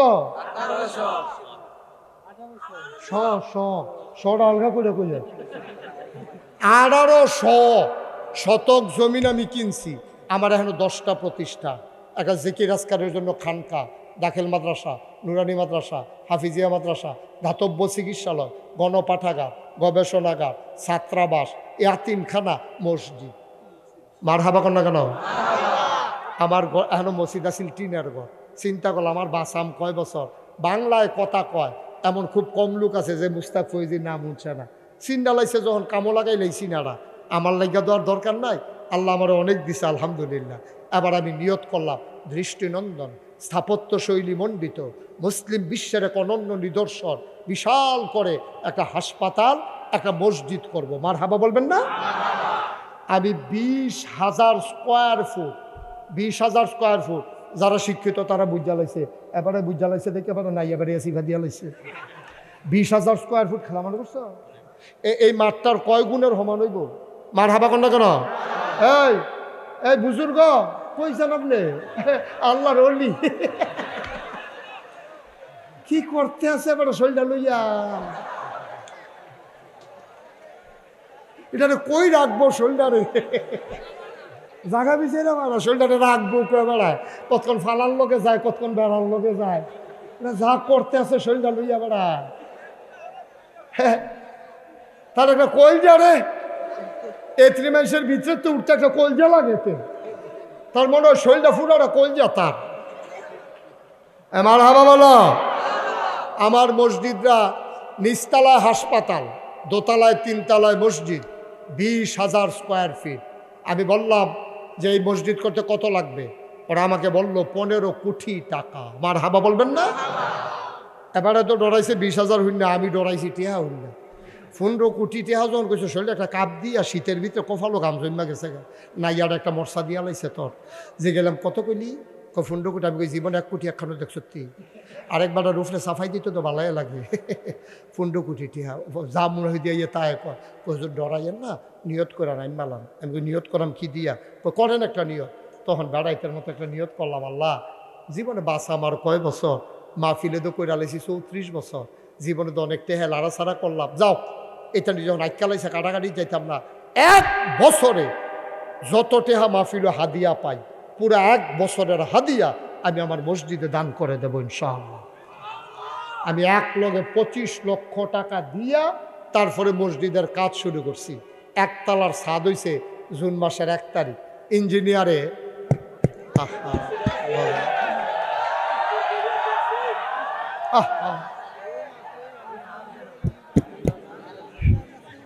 কারেন্ট চলে গেছে না?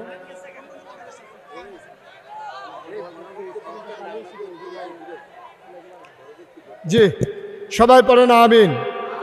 ওকে ভাই, উনি ওই যে নীল শার্ট গাও দিয়া যাইতেছে, উনি হইলো আমাদের ভিতরে অলি পাওয়া গেছে। না না, এটা শয়তানি না তো। উনি দোয়া করছে, কারেন্টটা গেলে উঠতে গেল কইল, উনার দোয়া কবুল হইছে। হ্যাঁ উনার দোয়া কবুল। উনি দোয়া করছে, আল্লাহ এমনি তো যাইতাম পারতাছি না, কারেন্টটা গেলে উঠলাম ওই তো, আল্লাহ এবার দোয়া কবুল করছে। তো এবার আল্লাহর অলি না খেলা মনে করছে আপনারা? আমার হাবা বলো। আমার 1 তলার ছাদ হয়েছে জুন মাসের 1 তারিখ। ইঞ্জিনিয়ারের ছাদের পরে আমার ডাক দিয়ে নিয়ে হুজুর ওই যে 15 কোটি কইসলাম ওই তো না। আমি ওই কি তৈব? 30 কোটি টাকা লাগবে। আমি কই দূরে বাস আছে, হ্যাঁ দূরে ফিটা দে আমার, মসজিদ করতাম কইলাম করে। বেড়া তোরা কি শুরু করছো তোরা? হুজুর এই টেনশন করে না হয়ে যাবো গা। গতকালকে আজকে আমি দরবার থেকে বের হলাম, আমি দেখলাম আমার মসজিদের পেছনে খরচ হয়ে গেছে 4 কোটি 85 লক্ষ টাকা। মার হাবা বলবেন না? আমি দিছি কয় লাখ। তো বাহিতে হাইলো করতে হগিন্নি বেড়ি ভিক্ষা করে যাইতে লয় কইটা কি তো হ্যাঁ কয় মসজিদ বেড়ি চাউল ডিউবুত করে ডাইলা দিয়া ডাকছিলটা গেছে গা। কয় আমি তো ভিক্ষা করে কত কামাই করছি, মসজিদে দিলাম, আমি গরিব মানুষ আর পারলাম না। সিএনজিওলা অটোওয়ালা দাঁড় করাইয়া মসজিদে টাকা দিয়ে যায়। কত মানুষের টাকা এই মসজিদে যে ঢুকছে, আলহামদুলিল্লাহ বলবেন না? আমি মাহফিল শেষ করে যখন দরবারে যাই, মসজিদের ছাদে উঠে দাঁড়ায় দাঁড়ায় কান্দি, আল্লাহ আমি যে এত বড় একটা কারবার শুরু করলাম, 30 কোটি টাকা বাজেট, আমি গরিব মানুষ, আমি কেমনে কি করতাম? আল্লাহ তোমার বন্ধু নবী কইছে, মাম বানা লিল্লাহি মাসজিদান বানাল্লাহু লাহু বাইতান ফিল জান্নাহ, যে দুনিয়ায় মসজিদ বানাবে আল্লাহ নাকি জান্নাতে তার জন্য ঘর বানাবে। আল্লাহ তুমি দয়া করে এই মসজিদটা যে একটা টেহা দিছে, তুমি কইলাম তোমার বন্ধু নবীর কথা অনুযায়ী জান্নাতে একটা ঘর বানাই দিও। আমিন বলবেন না? আমি কান্দি, আল্লাহ আমি যদি মরে যাই এই মসজিদের কাজ কে শেষ করবে? এত বড় এই কে এইটার দায়িত্ব নেবে? আমি খুব পেরেশানিতে থাকি। আমি ঘুমাইতে যাই, স্বপ্নে দেখি মসজিদ, আমি খাইতে যাই, চোখের সামনে আমার মসজিদ ভেসে উঠে। আমি এই কাজটা নিয়ে বড় পেরেশানিতে আছি। আমার এই কাজ আগাই চলতেছে। 1 তলার ছাদ হয়েছে, কিছুদিনের ভিতরে আমার মসজিদের 2 তলার ছাদ হবে। 35 টন রড লাগে, 1500 বস্তা সিমেন্ট লাগে। মার হাবা বলবেন না? এবার এটার লগে মিলাইয়া রাজমিস্ত্রি খরচ কত, সুরগি কত, সিলেকশন কত, এটি বাহিনী আপনারা বুঝ করে লাইতেন পারবেন কীরকম টাকা খরচ হইব। খালি রোডে লাগে 35 টন দোতলার সাদরার ভিতরে। মার হাবা কন না কেন? জোরে কইতেন না মার হাবা? আমার এই মসজিদটা আমার স্বপ্ন। বাংলাদেশে এই মুশতাক ফয়েজি কোনোদিন হাত পাইতা কারো কাছে 5 টাকাও নেয় নেই। কেউ প্রমাণ দিতে পারবে না যে আমি হাত পাইতা কারো কাছ থেকে টাকা নিছি। কিন্তু আমার এই মসজিদ আমার স্বপ্ন। আমার স্বপ্ন আমাকে ঘুমাতে দেয় না।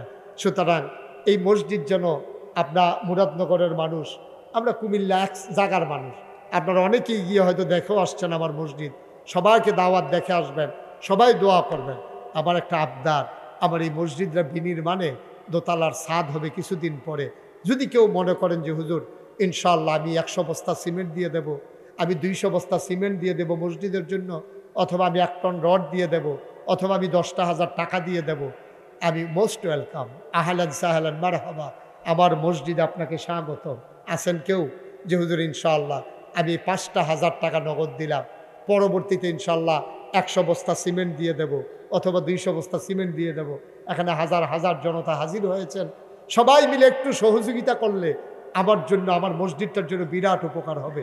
আমাকে দেওয়া লাগবে না, আপনারা আমার মসজিদটাকে সাহায্য করেন, আল্লাহ বরকত দেবে ইনশাআল্লাহ, আমি দোয়া করে দেব। আছেন কেউ? আছেন?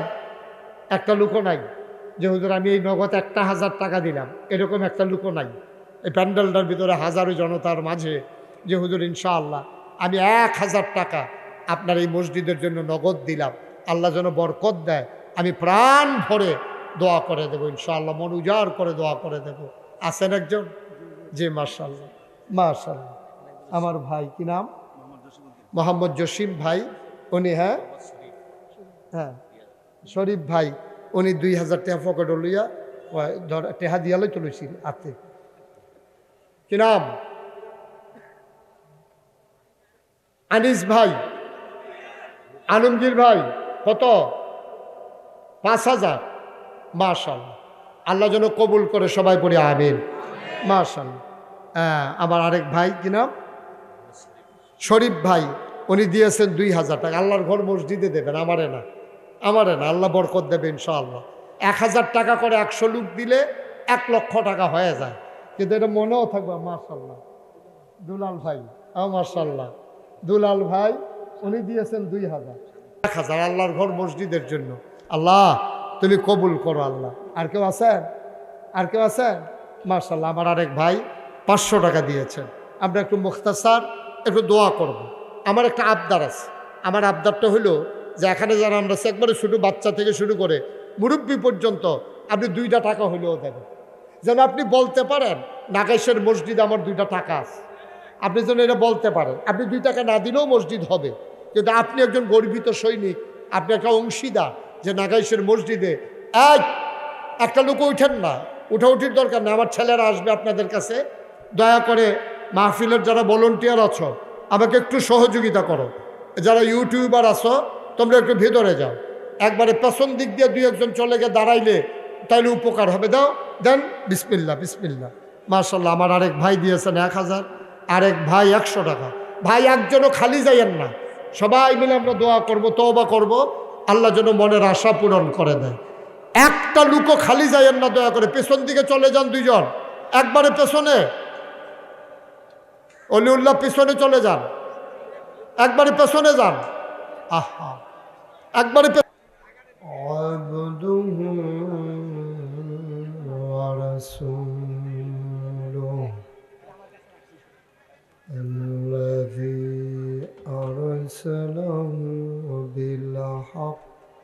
بشيرا ونذيرا وداعيا إلى الله بإذنه وسراجا منيرا.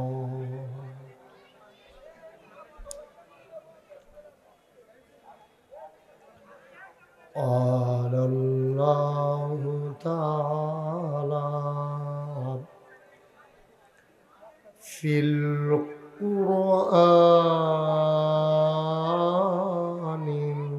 المجيد وفي فرقانه الحميد সবাই পড়ুন। আউযু বিল্লাহি মিনাশ শাইতানির রাজীম। বিসমিল্লাহির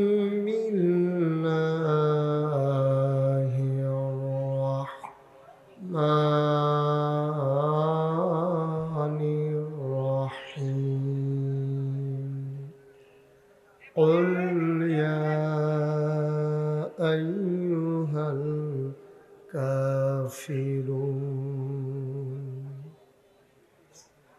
لا أعبد ما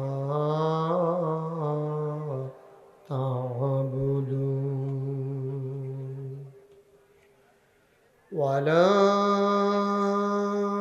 أنتم عابدون ما أعبد ولا أنا عابد ما عبدتم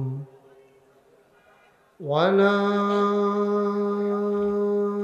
أنتم عابدون ما أعبد لكم دينكم ولي دين.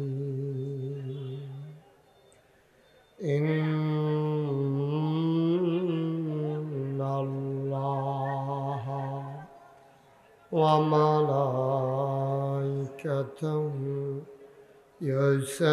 يصلون على النبي يا أيها الذين آمنوا صلوا عليه وسلموا تسليما. اللهم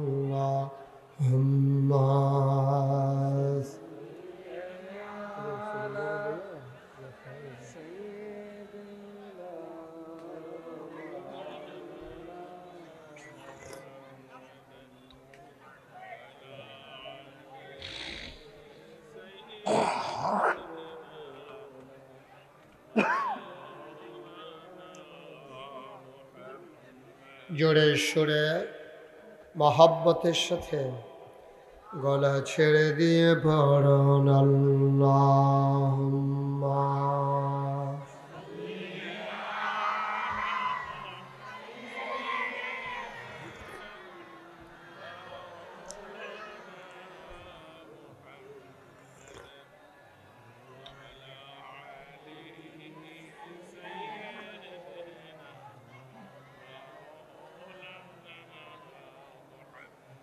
লা ইলাহা ইল্লাল্লাহ লা ইলাহা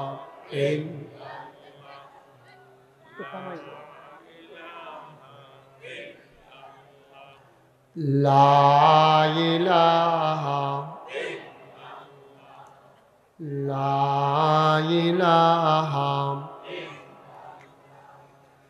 লা ইলাহা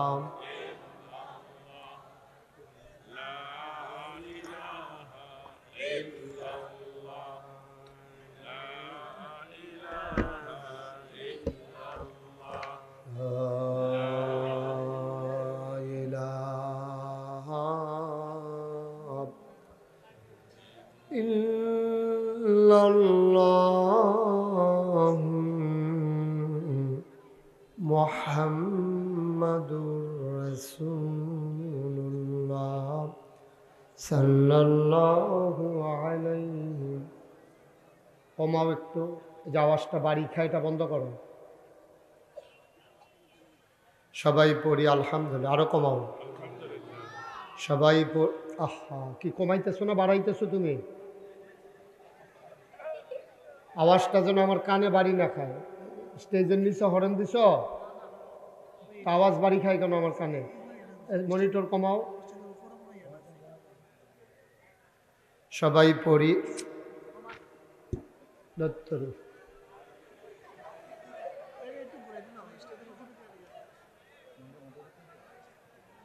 সবাই পড়ি আলহামদুলিল্লাহ।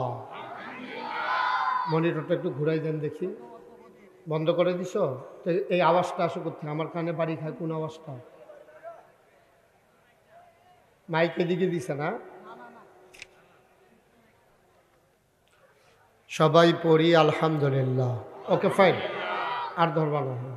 তো তোমার এতক্ষণ লাগলো মাইকটা ঠিক করতে?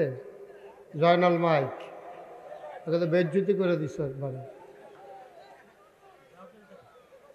আল্লাহ তাবারক ওয়া তাআলার দরবারে আমরা লাখ কোটি শুকরিয়া জ্ঞাপন করছি, যিনি আমাদেরকে ঐতিহ্যবাহী ঐতিহ্যধন্য নহল উত্তরপাড়া বাইতুল আমান জামে মসজিদ পরিচালনা পর্ষদের উদ্যোগে 18তম বার্ষিক তাফসীরুল কোরআন মাহফিল করে দিয়ে সুজলা সুফলা সোনার বাংলাদেশের অজপাড়াগাঁয়ের নিবৃত পল্লীতে ছায়া ঘেরা মায়া ভরা সুন্দর সুনিবিড় সুশৃঙ্খল পরিবেশে মাথার উপরে সামিয়ানা, নিচে বসার জায়গা, যিনি আমাদেরকে আজকের আয়োজনে আসার বসার কিছু কথা শোনার তৌফিক দান করলেন, আলিশা মাহবুদের দরবারে অবনত মস্তকে সশ্রদ্ধ চিত্তে হৃদয়ের সবটুকুন আবেগ,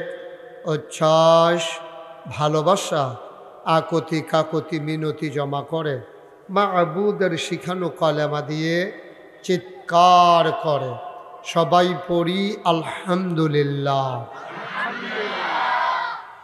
জনাব সাহেবে সদর আজকের এই মাহফিলের জনাব সভাপতি মোহাম্মদ দুলাল মিয়া সাহেব, সহসভাপতি ডাক্তার আব্দুল সালাম, প্রধান অতিথি মুরাদনগরের মাটি ও মানুষের নেতা 5 বারের জাতীয় সংসদ সদস্য আলহাজ কাজী শাহ মুফাজ্জল হুসাইন কাইকুবাদ, প্রধান মেহমান জনাব মোহাম্মদ সৈয়দ তৌফিক আহমেদ মীর।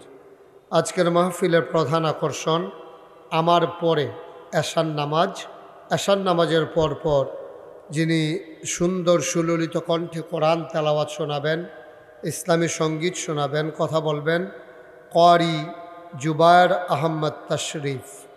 আজকের মাহফিলের বিশেষ বক্তা মাশাআল্লাহ, এখানে অনেক বক্তাবৃন্দ আছেন, উপস্থিত হয়েছেন, যিনি আমাকে বারবার এখানে নিয়ে আসার জন্য স্থির হয়েছে। আপনাদের গ্রামের কৃতি সন্তান, কুমিল্লা উত্তর জেলার সম্মানিত ছাত্র নেতা, আমার প্রিয় ভাই হাফেজ মৌলানা রুহুল আমিন সাহেব, উপস্থিত এই এলাকার বিভিন্ন মসজিদের ইমাম সাহেবান, ওলামাই কেরাম, মুরব্বিয়ানে আজাম, কলিজার টুকরা যুবকেরা, পর্দার আড়ালের মা ও বোনেরা, সবার প্রতি আমার আবারও আন্তরিক সশ্রদ্ধ সালাম। আসসালামু আলাইকুম ওয়া রাহমাতুল্লাহি ওয়া বারাকাতুহু।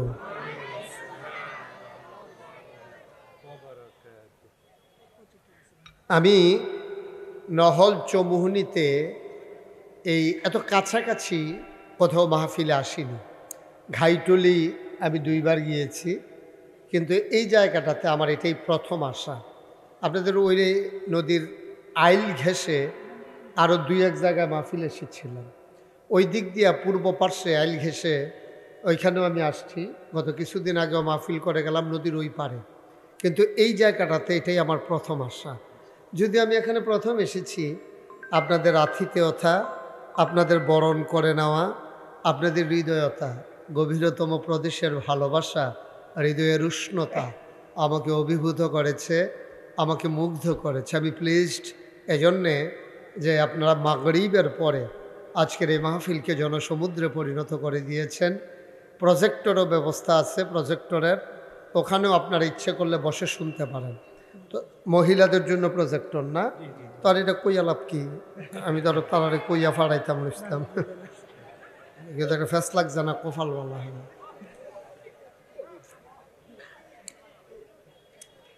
তো দয়া করে আমাকে একটু সুযোগ করে দিতে হবে। হ্যাঁ, আমি কোনোভাবেই আজকে আসার মতো সুযোগ ছিল না। আপনাদের সন্তান হাফেজ মৌলানা রুহুল আমিন সাহেবের কারণেই মূলত আজকে আসা। আমি এখন আর আগের মতো লোড নিতে পারি না।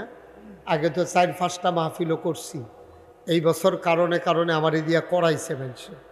কারণ সরকার বদলের পরে মানুষগুলো যখন মুক্ত মনে সুযোগ পেয়েছে, মুক্ত আকাশে নিঃশ্বাস নিতে পেরেছে, ওরা চেয়েছে বলে বাধ্য হয়ে, শরীর না দিলেও অনেক সময় যাওয়া লেগেছে মনের জোরে।